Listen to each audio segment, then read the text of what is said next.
like to welcome Dr. Prasad Kaipa for the Thinkers Interaction today. Prasad, thanks a lot for joining us today. My pleasure. Thank you. So, what we're going to do today is really talk about your work over the last 4 or 5 decades and your experiences across different set of domains. But my first question to you today is that your work in the area of scriptures, uh, and I think scriptures have actually had a huge impact on you, on your thinking. Could you just tell me more about it? Sure. I grew up in a Brahmin family or Indian priest family, and at that time, my father insisted that I should learn some of the Indian Sanskrit. So I went to a teacher till I was in my master's, and also I had an opportunity. That doesn't necessarily mean I liked it. In the beginning, I resisted tooth and nail, and while I learned Sanskrit, while I learned some of them, I used it primarily to show off how much I know, how I can impress people. I use my Sanskrit knowledge or go give competitions and recite some things and all that. But deeper within me, I was very much driven by the Western education, Western focus. That's why I went and got my PhD in physics, because I wanted to learn about principles, how universe works. Somewhere in the process, I had ignored and neglected the principles I learned from Upanishads, I learned from Bhagavad Gita or any of them. But when I went to University of Utah and then later Apple Computer, I had an opportunity to be a fellow where I was asked to help design tools for learning processing. A gentleman called Bill Atkinson, who was vastly influential in making Apple what it is at this moment and designed the graphical user interface. He invited me to be his partner, where can we design a learning processor that really transforms people. And he looked at learning alone, breakthrough in learning, as we called it. But I looked at it like learning, thinking, creativity, collaboration, and leadership. First, my role was to interview what you might call the known experts, people like Seymour Papert and Marvin Minsky, and in the computer, artificial intelligence. They said, all that expert knowledge has not yet understood deeply by the deeper sense. You might want to look at the educators and teachers.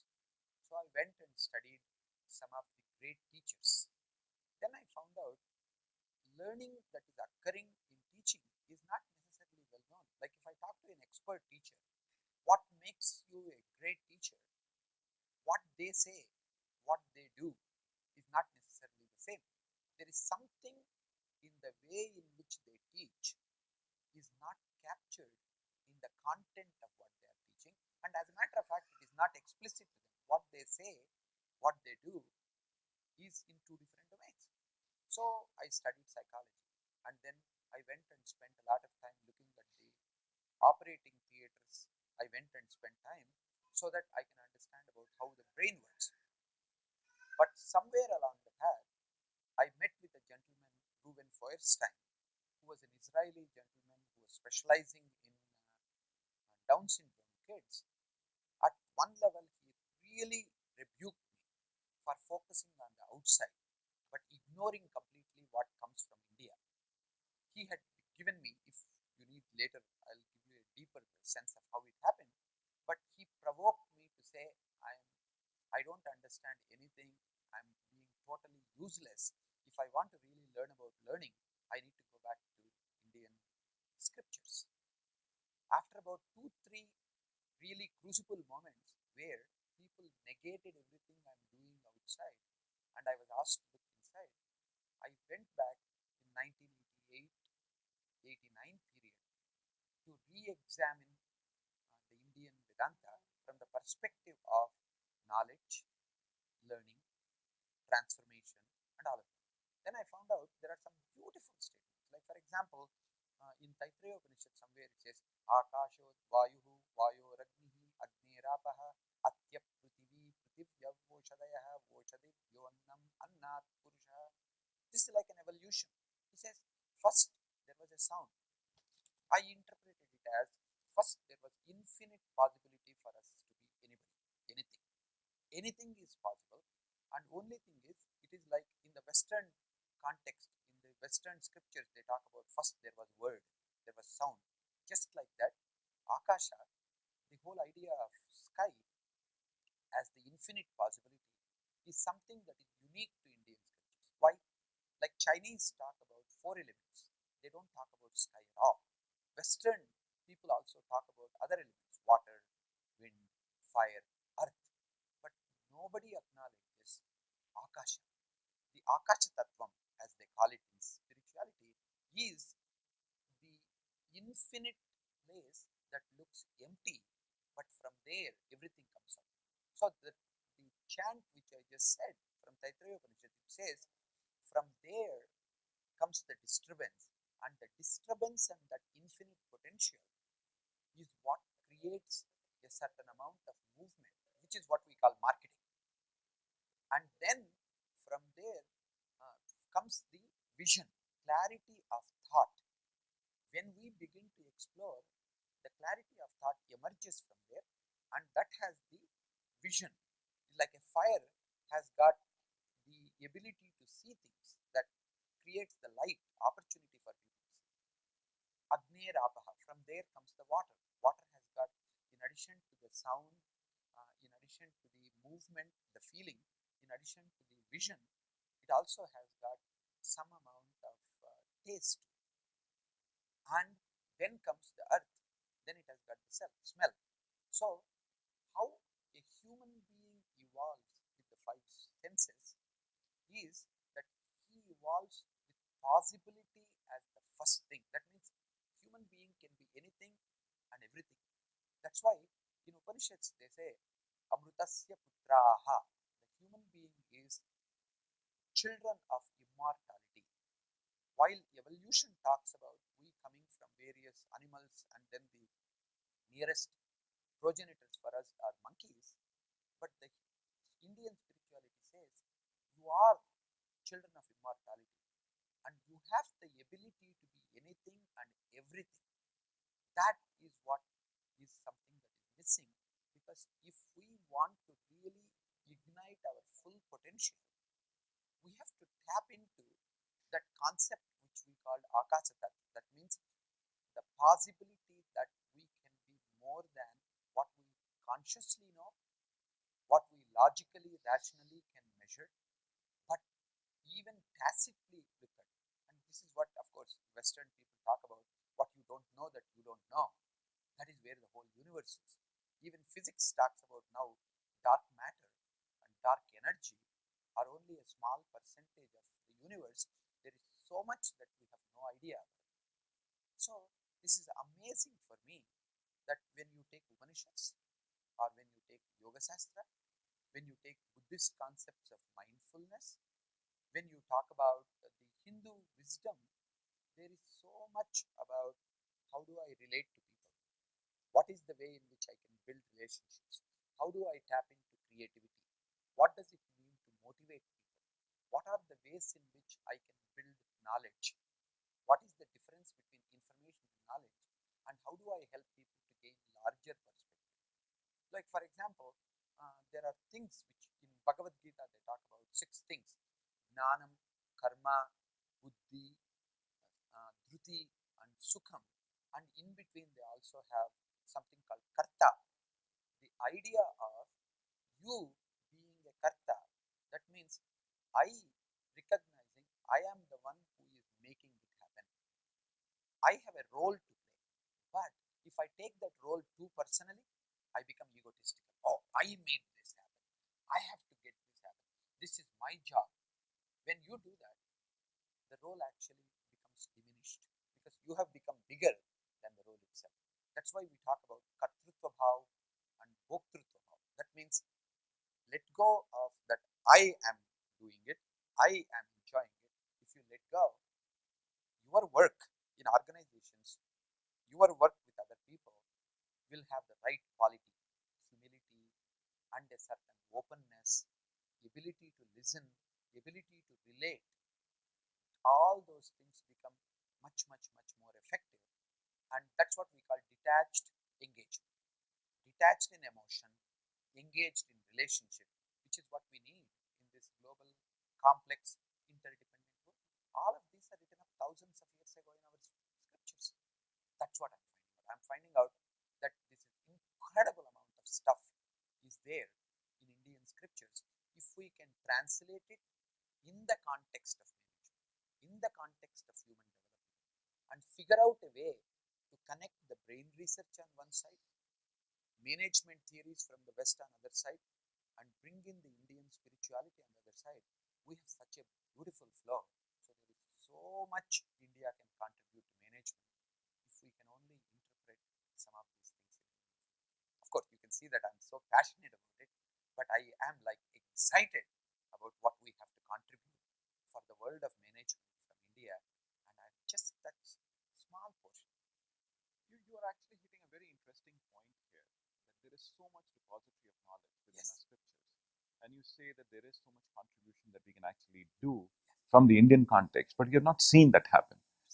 If I can be brutally honest, we have not really seen a lot of theory building from India. We have not really seen a lot of major contributions happening within the field of management in the last 50 years.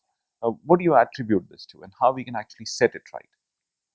one of the reasons why we have not actually developed too much of theory is because at some level we are still dependent on the management models and approaches that have come from the West. We should give a lot of credit to the West because they have formalized the human development, they have formalized strategy, they have formalized marketing in a way that it can be done. They have started it. But only thing is, what Western management has done is focusing on quantifiable stuff, measurable frameworks, and the frameworks which are what you might call tangible, rational, logical.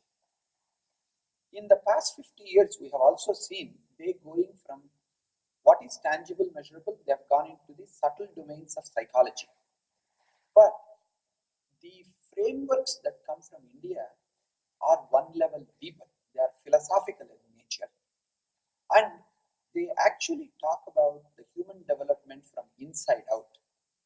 So most of the people, even the Indian scientists and Indian management thinkers and professors, they focused on what is superficial, what is focused on certain easy to understand kinds of management thinking that has been given by swamis and saints and some of them.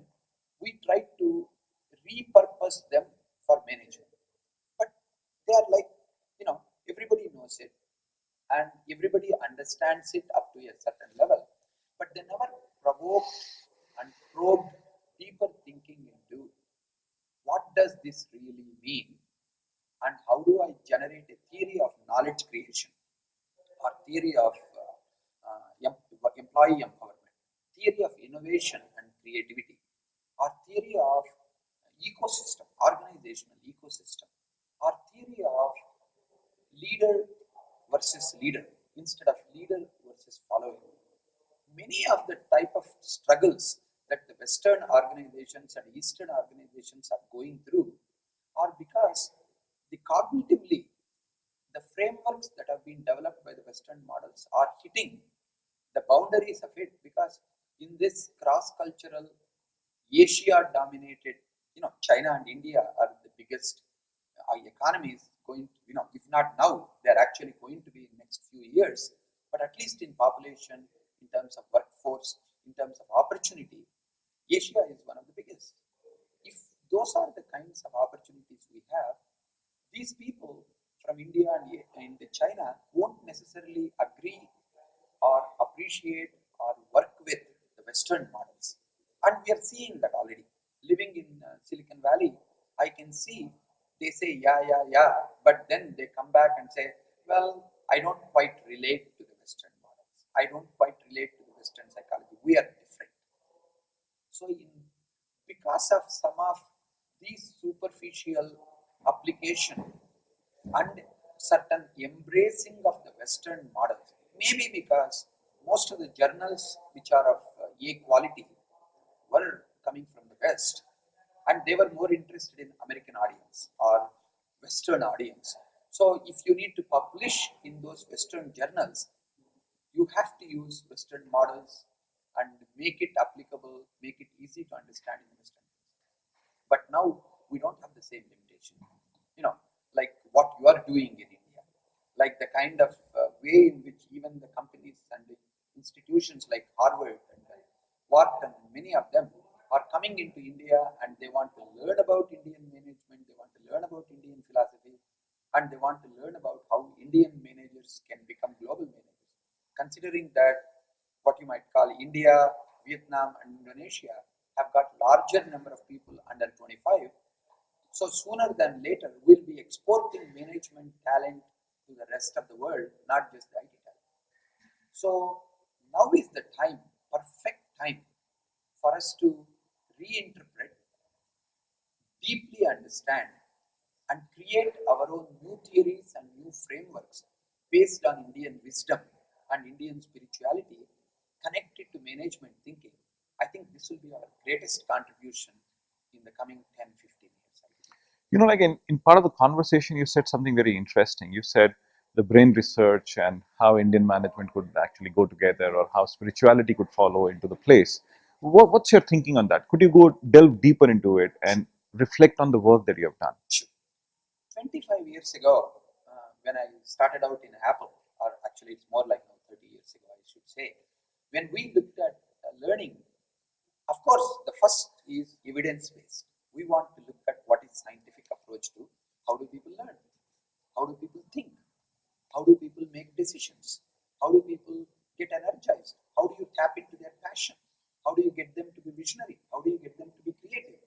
These things we had, if we just go into brain and understand it, it works. So we interviewed people like Carl Friedman, or some people we looked at work of Luria, or we looked at work of Villayanur Ramachandran, or we looked at variety of brain research.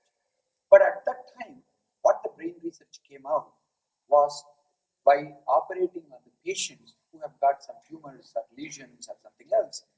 But the interpretation of what you call these cortical functions, the higher order decision making that people have to do about creativity, about interpretation, about engagement, attention, retention, motivation, were not easily understandable by looking at the brain, EEG scans.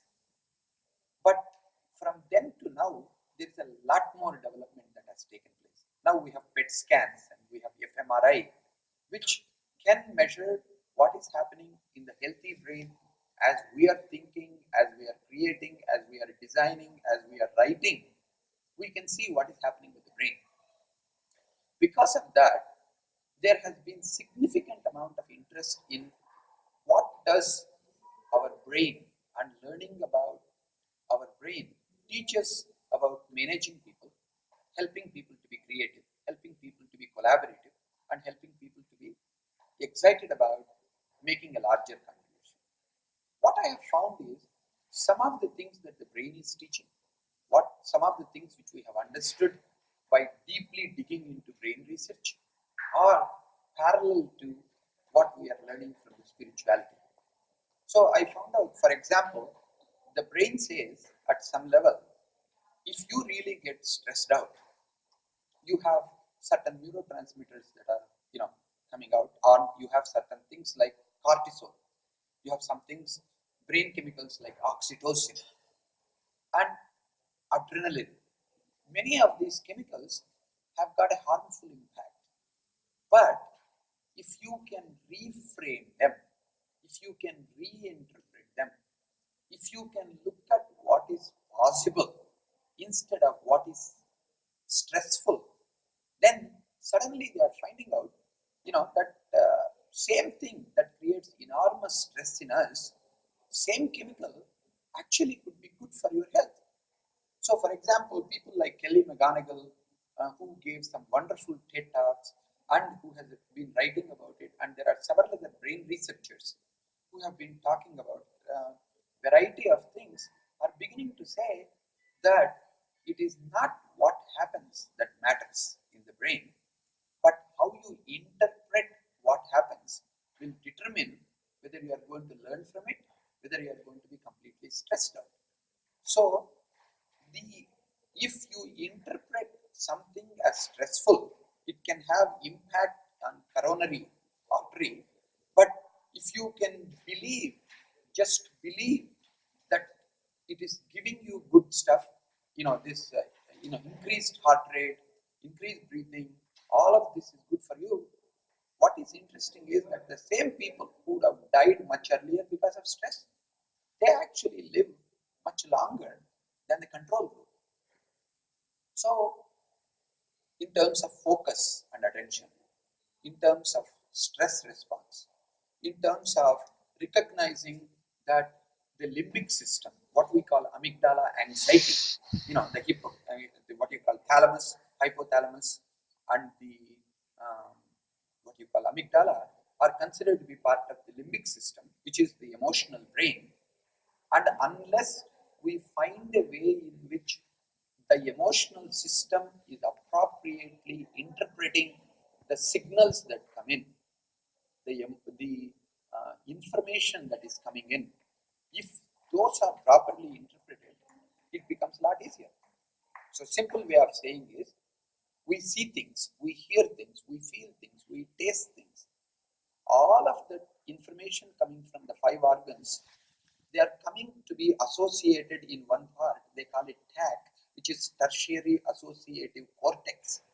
In that, everything comes together to create an incident of what's happening. That's the holistic interpretation.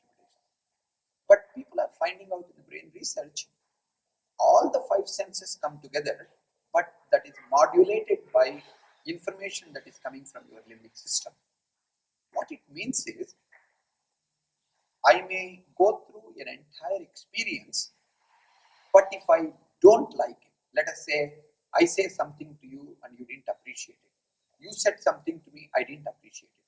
Our entire relationship building for past half an hour and the wonderful stories that we told will not be remembered or will be misinterpreted by our brain, because the pain or the negative emotion that modulates my entire episode will block me to remember everything from this incident.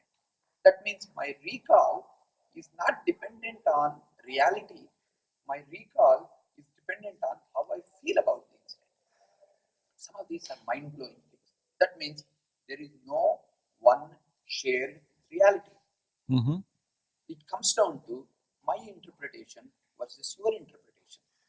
So these have significant implications in terms of negotiations, significant implications in terms of what happens in performance management dialogues in organizations, or interpretations of confrontations, and how we actually do it. We think we are rational, logical, but we are much more emotional. Second thing which is very interesting about brain research, what it is telling is, if I feel threatened by you, not necessarily by explicitly what you said, how you looked, or how you didn't listen to me, or how you provoked your tone or voice in asking a question, if I interpret it as threatening, my brain downshifts to the lowest level. And what people are finding out from the brain research is, my ability to see color is affected. Mm-hmm. I get fight and flight responses. I begin to think about only the question which you asked. All my brain will focus on, is this the right answer? Is this the wrong answer? So, what it means is, my creativity can be completely shut down into monosyllable dialogue because I'm feeling threatened. By the way, it has nothing to do with what you said, just your body language and how I interpreted that body language. And the same thing, if we shift it in 30 seconds, my brain can upshift to a place where I'm creating poetry. I never wrote poetry before, but if you create a context in the relationship where I feel free, I feel like flowing, and I feel really richly connected with you, and I feel like being with you allows me to think freely, my executive functions come in. I can be creative, I can come up with new intellectual property, I can write poetry, I can do wonderful things. These things are no longer psychological, they are physiological, they are neurological. And these aspects of how to provoke, how to engage, how to get people to do, is leading to new fields like neuroeconomics and neuro leadership. All kinds of things are happening. And what is amazing is these measurable, quantifiable things, as long as we don't get into reductionist approach, go hand in hand with what I have been learning in Indian spirituality. So my interest is to bring in the brain sciences, cognitive sciences on one side, spiritual and the metaphysical and philosophical components on the other side. And if we combine it with the management theories from the West, I think there is going to be such a rich fabric of how to develop people, how to strategize, how to compete, how to build organizations that are sustainable, how to create holistic organizations that can have a positive impact on society. The kind of things that the Western managers are really excited about, they can come from India. I think that's what wakes me up in the middle of the night, and that's what makes me really turned on day after day doing this. Like this is so powerful as to what you're saying. And you said like this is new idea, or these are new ideas which can actually propel you to understanding competition, how to compete, how to do things, how to do marketing. Could you just give me an example of a certain sort here, which could be an application of your thinking and which tells people or enterprises how to move forward? Sure.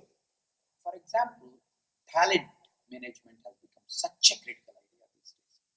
Reason for that is people like Google, Facebook, and many of the Silicon Valley companies are recognizing the quality of a software engineer when he or she is fully free, engaged, motivated, can be 10 times that of a engineer, software engineer, who has gone to same schools, who has got similar backgrounds, has got similar qualifications, but not emotionally engaged, not excited, and creative.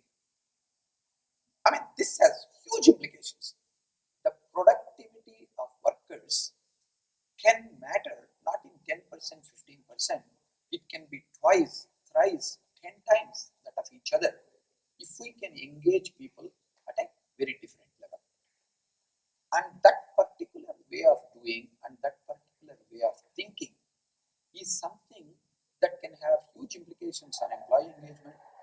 It can have implications on marketing because how you market is not just about a product that comes in for 1 month, 2 months.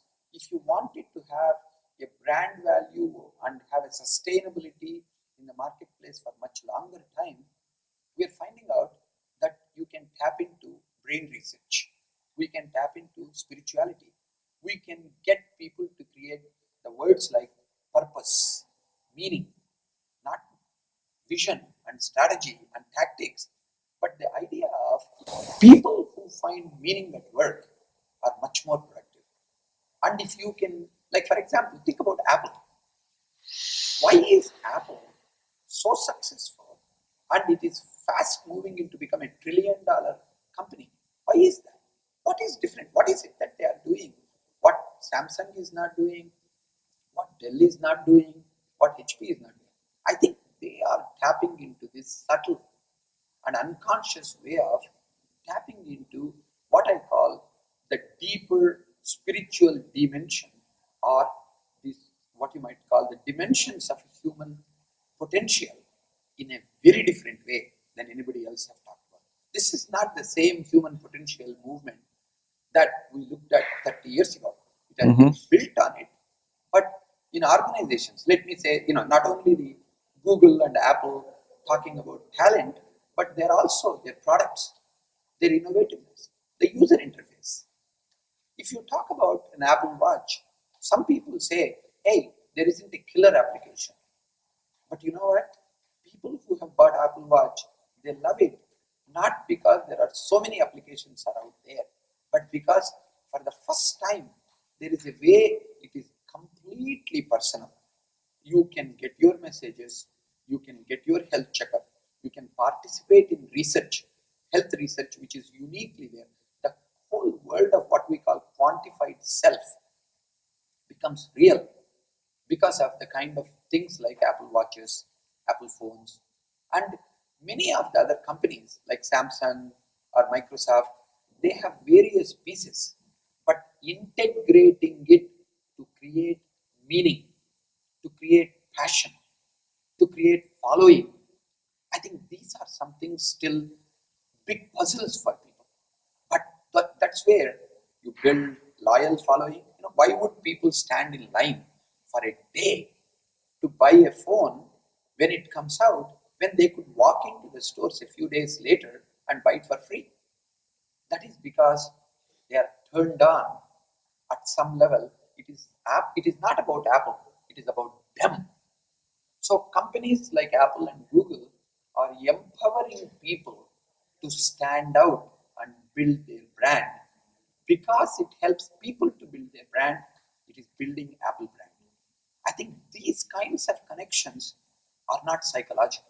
They are philosophical, they are spiritual, and these are some things which have been understood in Indian spirituality a lot deeper than anywhere else, at least that I know of. Mhm.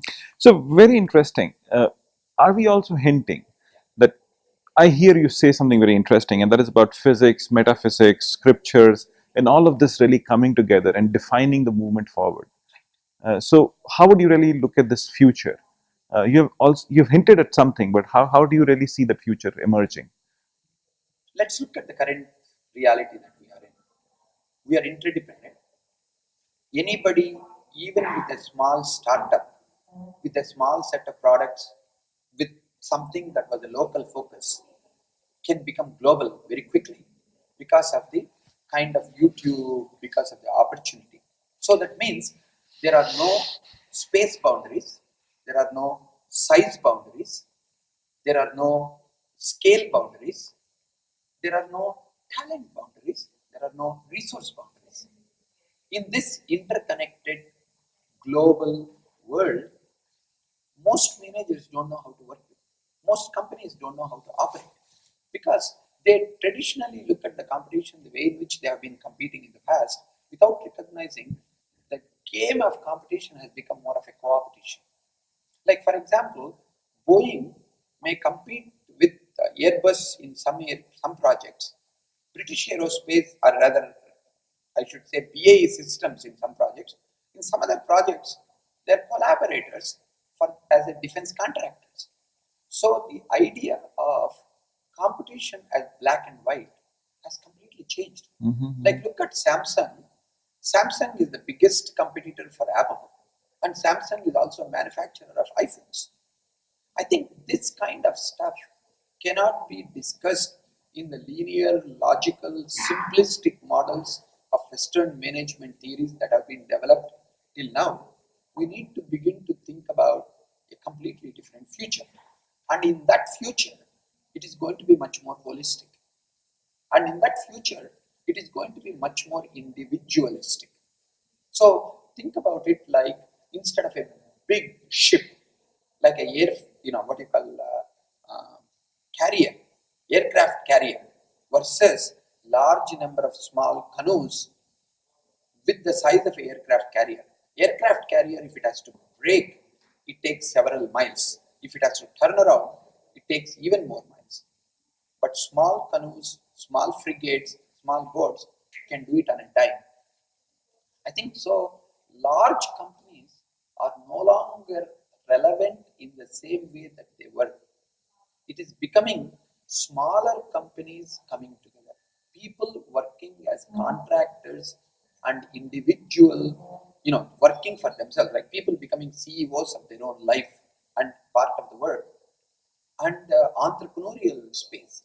Because of all of that, in the future, you will not have the traditional work contracts. You will not have a loyalty, employee loyalty.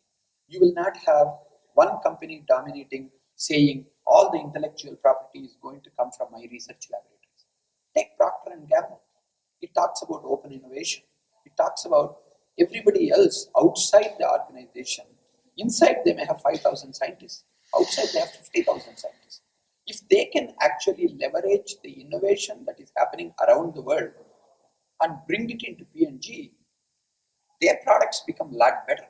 So the idea of what you call a protected, tight boundary of an organization, what has to happen within that, and everybody outside is the enemy, I think that concept has no validity in the future. So it is going to be about how do I collaborate with people inside, with people outside, how do I allocate resources to individual scientists or what you might call laboratories, universities, companies.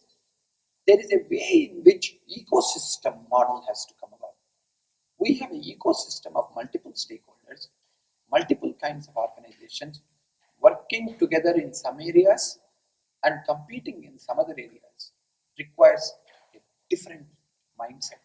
And that mindset is what sometimes the scriptures talk about. Ekam sat vipraha bhudha vadanti, they say in Rigveda. The idea means there may be one objective truth that is measurable by scientific or other kinds of things. But how you approach the truth depends on the expertise, depends on the background. So that means same truth on the top of the mountain can be approached from any angle and all of them are valid. It is no longer that the truth that is important, it is the path that you take, the journey that you take becomes more important. So suddenly it means it is, like 18 months life cycle for a product is now coming to 6 months life cycle. People want new phones every 6 months. Actually, companies even like Apple don't know how to create new phones every 6 months, but it has to. So the world is changing to a place it is much more fluid, much more relation oriented, much more process oriented, where products will come and go. But are you prepared for continuous 24/7, 365 competitiveness, research, development that cannot happen in any one organization because they just can't have the resources, marketing, strategy to be able to do. It has to be done outside in and inside out. That means every individual become valuable, every small group becomes meaningful and they can make a contribution. So how do you build these kinds of energies, motivation, resource flow? I think it's an exciting. I'm really turned on by what these startups and what this universe is coming to, and I have a feeling uh, many of our existing Western management models have to rethought, and for that we have a lot of contribution that we can make. So um, this book, I should say, is a great partnership between my co-writer Navi Raju and myself. Even though I have looked at what does it mean for people to move from smart leadership to wise leadership, he really gave me a very nice way of collaborating and giving me a framework to write this book. So I really appreciate that. I want to acknowledge that this is not just my book, this is our book. Why is that this is important and what is the framework behind it? This book has got a lot of stories of a lot of business leaders of today. Indian business leaders like Kiran Majumdar, Ratan Tata, Om Prakash Bhatt. We have brought in a lot of people here. And also we have brought stories of Bill Gates, Tim Cook, Indra Nooyi, and John Mackey, several Kip Tindall, several of the business leaders from there. But what is essential, I should say, is the framework for this book. I took it from Bhagavad Gita, 18th chapter. What is that I took? I found out they talked about categorizing people into different ways. In Bhagavad Gita, they talk about one kind of people, they have tendency to go deep.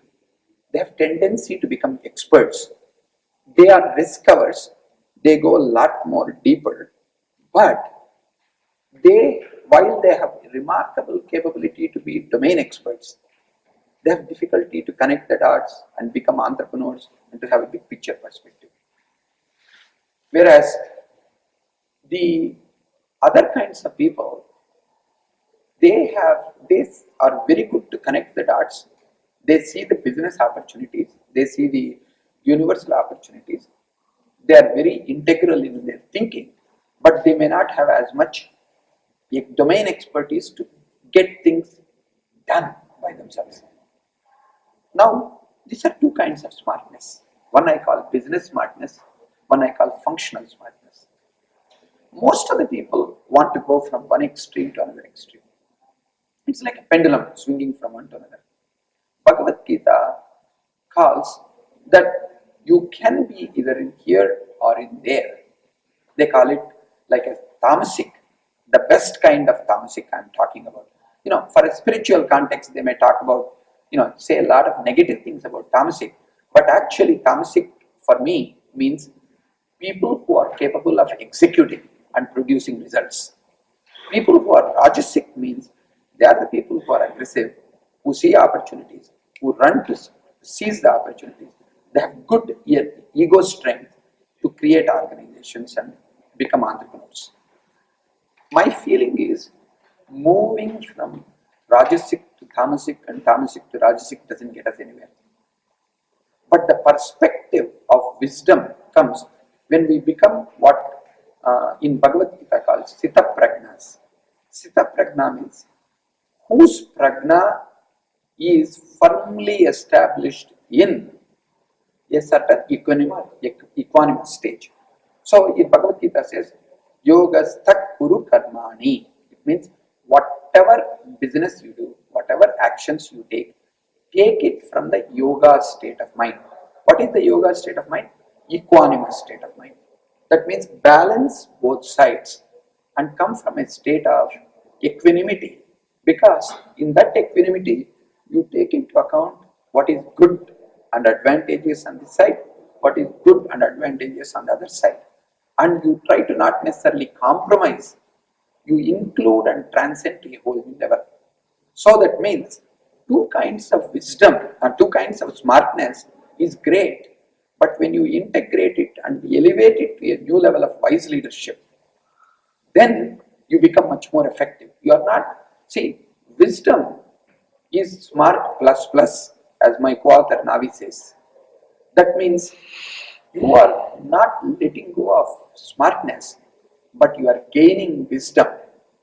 And for that, we interviewed half a dozen people for each chapter. So we have totally about 35 to 40 people we have interviewed at various levels of organizations. We have created a simple framework saying people need to have perspective. A wise perspective is different from narrow perspective. Wise perspective is different from entrepreneurial perspective. It is to have an integrated perspective. Perspective alone is not sufficient. You need to have an action orientation. Some of us are like, do things first, ask questions later. We are like, first shoot and then examine whether we have shot properly. Other people are think, aim, and shoot later. They get into analysis paralysis. So the key it comes down to is, what is your action orientation? Can you be wise? Sometimes you have to do it quickly and do rapid prototyping. Sometimes you have to wait thoughtfully and come up with a perfect product. That is action orientation. That is being wise. When is what is required.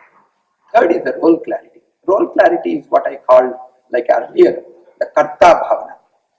That means sometimes if you become very egotistical, that I am the CEO, I deserve so much of salary, I made this happen, things fall apart as soon as you leave. For example, Lee Iacocca, when he was the CEO, Chrysler was great. There were several books written about Lee Iacocca and people wanted to follow. But as soon as Lee Iacocca left, the entire organization fell apart because it was person-centered rather than developing next set of leaders. Mm-hmm. That is what we want to avoid. Then comes the question of buddhi. Buddhi means the decision making. You can make decisions using logic. You can make decisions using emotion. You can make decisions using your past experience. We call it gut instinct. But in India, we talk about the fourth word, intuition. Intuition is very different from instinct. because instinct comes from past experience, limited to safe and security. Intuition, on the other hand, is much more holistic. It integrates past, present, and future. When we have that ability to make decisions from different ways of doing it, it becomes a lot easier. Then comes when decision making is on the front end. The back end of decision making is if the project is not going very well, do you want to keep investing money, pouring money, not get the results? Or do you pack up and leave as soon as you are not making profits? If there is a larger purpose, sometimes even with the loss making stuff, if you stay in, that will be much better. If there is no larger purpose, even if you have some immediate profits, sometimes it is good to let go. Even because we used Apple, let me bring the same example. Apple had come up with a phone at one time which was like a 5. Apple iPhone 5 was a great phone. But when they released next set of phones, instead of retiring the previous generation 4S, they retired 5, which was very recent, and they retained the other one. That was a wise decision because it touches the different sizes, different price points more effectively than competing with the what you have. Mm-hmm. So you need to have fortitude, which is wise. You need to know when to hold and when to fold. And the last one it comes down to is motivation. Why am I doing what I'm doing? What is the underlying purpose for my son? Is it all about glorifying me, or is it about motivating other people to become better leaders? So, in other words, I cannot talk about I being a leader, everybody else is being a follower. In this 21st century, only to the extent I deal with you with respect as a leader and I help you to develop on the shoulders of me, my leadership is of actually in a meaningful nature. That means after I leave my organization, if it flourishes, then I have been a much better leader.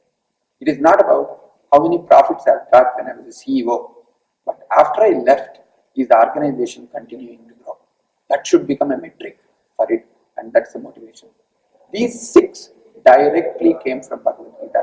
I call it, as I said, the original words are Gnanam, Karma, Karta, Buddhi, Dhruti, and Sukham.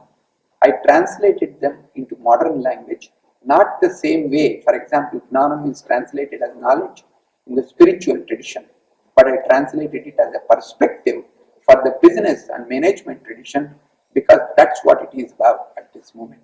So I interpreted them, took the theory, new theory from Bhagavad Gita, interviewed large number of people, we created stories, and then we created an assessment to go with it so that readers can have toolkit assessment of how they can move into becoming wise leaders themselves. So this is just a first book which we wrote saying that hopefully this will provoke more people to think about wisdom. I think wisdom is becoming more and more important. We are actually very interested in seeing whether we can generate some things like a wisdom prize from India. We can actually create wisdom hall of fame because I think the time has come to get leaders around the world to begin to think about not just what is generating the knowledge and intellectual property for their own individual company. How do they look at for the entire brand of companies, like an institution, not just as their own, but the entire industry, then entire community, an entire ecosystem. When we begin to think about that noble purpose, when we begin to think about helping others, then they will help us. And I think that these are some principles well grounded in our Indian scriptures. But I'm trying to translate them in a way that becomes meaningful, effective, not just for Indians, but for global audience. So, like this is so very interesting, and you're also talking about some very interesting ideas on leadership here. So, what I'm seeing is that you're really moving into a very interesting aspect of transformational leadership. Am I getting this right? And how do you really interpret it? You are 100% right. One of the, if I were to call my legacies, in addition to wisdom and spirituality, it has been my focus on transformational leadership. And the way in which I'm looking at transformational leadership is like a going from a caterpillar to a butterfly. And I say there are two words.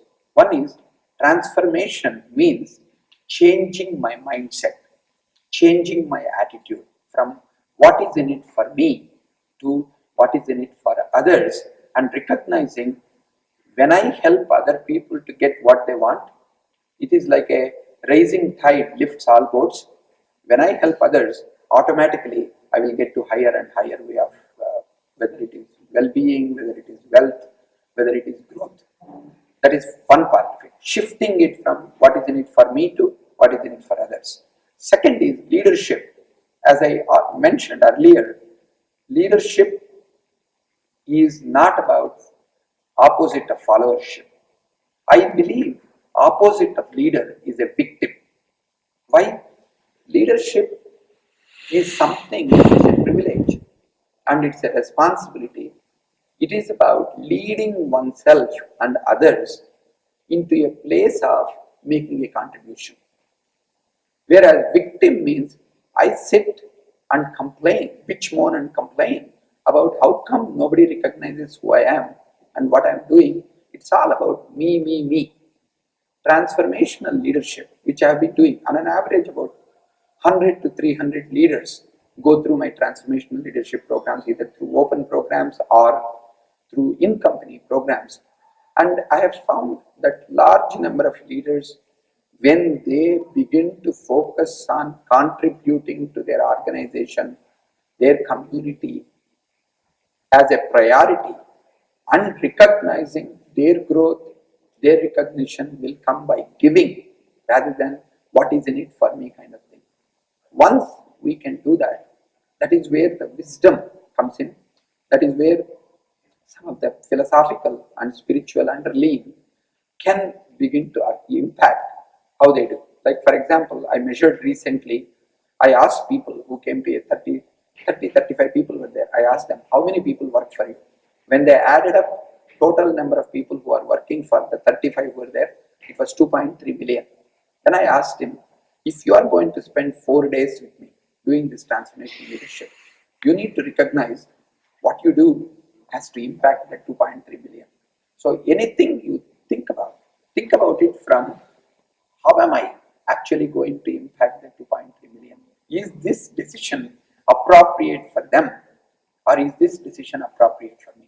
So like that, bringing a shift in perspective and helping their own unconscious, subconscious desires as well as the contribution that they want to do, aligning it.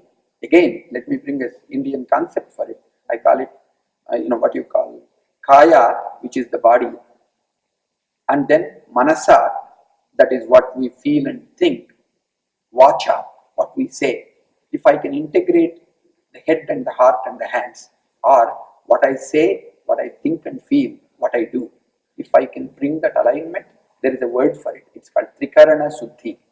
That means bringing purity in my three ways of being, that is integrity for me. When I'm authentic to myself, when I bring integrity to my work, I become a role model. My words become something that people can take it to bank. My commitment becomes for something much larger. When I'm committed to something larger, when I have integrity, and when I'm authentic, then my influence increases in a geometrical proportion. And so that is kind of a sense of transformational leadership. I believe every one of us have to begin to look at whether we are in family domain, publishing domain, or media domain, or in corporate domain. We need to look at it and say, how am I transforming myself and how am I transforming the context in which I'm living? Once I do that, I think the world becomes a much better place. I think time is short. We need to do that as a priority for us. And that's why I'm focusing on teaching transformation. Very, very interesting, Prasad. And you actually said something very important in this, that it's about building perspectives. Uh, how was your perspective developed by your early years in your career? Because you started your career with Apple, and I'm sure it actually had an impact on you. Sure. When I came to Apple in 1980s, early 80s, I was a physicist I was a professor. But what was amazing was they saw my contribution could be significant in the international marketing. So with no MBA, with no background in business, of course, I had written a lot of articles in Macworld magazine and I had a lot of contacts with third party developers. They directly gave me a manager role in international marketing. And then when they hired me, they told me, we will define 50% of your job and other 50% it is for you to expand it and make a contribution to Apple. It was amazing. They're giving me freedom as a new employee to say, we will give you only tasks, but it is up to you to discover what is wanted and needed. So it was very empowering. Second, there is a lot of freedom. Third, my creativity was at full speed to be able to make the contribution. I grew very quickly and I had an opportunity to work with Apple University. That was a big jump for me because when I went to Apple University, everything which I learned in physics or marketing about producing results no matter what, producing results with the least amount of resources, getting it quickly, they all became immaterial because in a human resource and training and development organization, it is not about creating output. It is about creating output in partnership with other people so that they own it, they take responsibility for it, and they continue. I was very bad at it. When I came in, one of my crucible points is when my boss sat me down and said, I am not going to give you promotion, even though you have done 3 times more than anybody else in my group. Your output is fantastic. Your approach has ruffled a lot of feathers. You have not understood how to be a human resource professional. So, a lot of people either love you or hate you. That is not acceptable. So, I'm not giving you promotion. I was like blown away by it because I said, wait a minute, everybody measures output, and you are telling me my output actually doesn't matter. So, that was one my crucible point for me. And it was painful crucible because it took me several months to learn what I need to learn. It doesn't mean I have stopped ruffling feathers, but now I'm creating a context in which making them uncomfortable is actually an opportunity for their growth and transformation. But at that time, it was painful. I cried, I was upset, and I didn't know how to deal with. I was like really vulnerable. Then one day he comes up and says, hey, you have relationships with Bill Atkinson, Alan Kay. You're going around looking at how to design tools to create a learning processor. Okay, fine, I'm making you a fellow. Just go and do what needs to be done. For a year, I was like going around interviewing extraordinary people like CEOs, Nobel laureates, spiritual leaders, spending time in the operating theaters of brain surgeons to look at all of that. And then I came back and my boss said, I'm leaving. Sorry, bye. What do you want to do? Go talk to other people and find out what your role is going to be. That was another turning point for me. It was like, on one side, I'm like totally turned on by this extraordinary work, interviewing 200 extraordinary people, spending time in Zen monastery to interviewing Shankaracharyas to spending time in brain research or interviewing 17 Nobel laureates. On the other side, I have to start afresh and I have to interview various people to see where I have a job. And so Apple was a turning point for me. How they managed people, how they engaged people, how they motivated and allowed for creativity to come out. That has become the springboard for much of the work which I have done after I left Apple. I think Apple University and my interactions with various leaders, all the way from the top to other people, I cherish them probably till my death. Very interesting, Prasad. And something that you would like to close this interaction with, which you think is so important and which encapsulates all your learning in the last 4 decades. And if you would like to close it with a very interesting quote from the Upanishads. Sure. First of all, I would say I had 3 decades of experience. I'm going to be 60, but not quite there yet, beyond 4 decades. The there is a beautiful thing which I felt I have learned. I may be getting to be 60, but I have so much to learn. I have so many things. I'm still curious. And one of the things which became a turning point for me was when I started as a small startup called Selfcore in 2001. I tried to apply everything which I have been teaching and coaching because I've had an opportunity to coach over 100 CEOs of all kinds of companies. I decided I'll apply all of them in my startup. Oh boy, was a mistake. I failed really big. I lost everything which I have earned till then and the investors' money. What it got me to realize is number one, learning is a journey without any end. Number two, what I'm teaching, if it is something that has been tested out, that has been validated, that is great. But what works extraordinarily well in one context in big companies may not work in entrepreneurship at all. The third thing that I have learned from my life experiences is there is so much that I can learn. I'm still kind of nibbling at the initial stages. So, what I recognize day after day after day, working with people or researching or thinking, is that, I can't believe it has been 30 years, but I haven't learned as much. So, I'm a guy who is researching and learning. I'm still unlearning so much more. And I wish I have another 30 years to do some work. I'm like still beginning, and I feel there is something extraordinarily important. So for that, I found the key message that I keep reinforcing and I keep thinking about it is that my role is to keep doing what needs to be done without getting arrogance about it. So there is a particular simple mantra that comes up, na mama, not mine, not mine to eat, not mine to give, not mine to teach. That is one thing which I have to keep saying. Number two is the grace and gratitude. I have had incredible what you call opportunities given to me. So to a certain extent, I keep recognizing that if I can create those opportunities for other people, if I can mentor, coach other people to discover their full potential, that would be very, very powerful.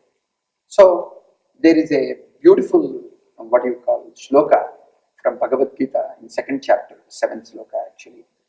I keep on reciting it for myself, basically saying, I am really at sometimes confused.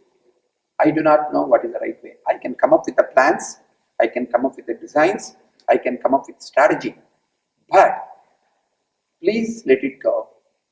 Make me a person who can deeply listen, who can have compassion, who can actually be with somebody else. And to the extent I can be a disciple, I can be a good teacher. In a spiritual context, it goes like Karpanya dosha abhata swabhava pruchhami tvam dharma sammoda chetaha. These are the first two lines it comes to. Uh, the dharma sammoda achetaha, that means I have become unable to do anything else because I don't know what is right dharma, what is wrong dharma. Dharma sammoda. And please take me as your disciple and teach me what you can teach me. I think about it as Lord Krishna in that respect. But every day when I work with people, I start with the sense of saying, I don't know how to transform anybody. I can only put a mirror. I can only create a, what you might call it. In the worst case, I can be a sounding board. In the best case, I can be a sacred mirror. Tell the emperor that it doesn't have any clothes. Beyond that, let me have the humility and let me be able to listen deeply and openly without putting my color on my thing. If I can do that, I feel like that's a good day for me. That's how I'm living. I'm living one day at a time, trying to learn what I can and see whether I can make a contribution. Thank you, Prasad. We'll close this on this note. Thanks a lot for joining us for this Thinkers interaction today. Thanks a ton, please. Thank you. Much such a pleasure.